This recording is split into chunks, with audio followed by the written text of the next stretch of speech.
Beredar video viral di media sosial menunjukkan seorang pria yang tak mengenakan baju, ngamuk hingga banting perabot rumah.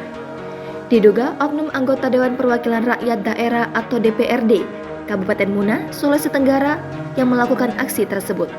Peristiwa itu membuat semua orang yang ada di sekitarnya histeris ketakutan. Pria itu tak kuasa menahan emosinya sambil membanting seluruh barang-barang yang ada di sekitarnya. Dalam video yang diunggah akun Instagram @sultrahits pada Senin 19 September, terlihat pria yang disebut-sebut sebagai oknum DPRD Muna mengamuk hingga berteriak kencang. Ia begitu emosi sampai melemparkan dan membanting isi perabot rumah. Sejumlah orang yang ada di sekitarnya mencoba menenangkan, namun tetap saja emosi tak terkendali hingga membuat si pria tersebut berteriak. Pada keterangan unggahan disebutkan jika sang istri dari pria tersebut yang merupakan suaminya datang mengambil barang-barang yang tersimpan di rumah. Karena tak terima, si suami pun mengamuk dan berteriak histeris. Dilansir dari berbagai sumber, dituliskan jika suami yang merupakan oknum pejabat tersebut diduga telah berselingkuh. Atas hal tersebut, sang istri pun melayangkan gugatan cerai.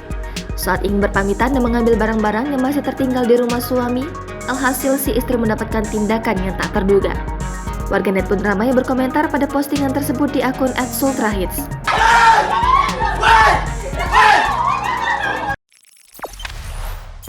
Jangan lupa subscribe, share, komen, dan like ya!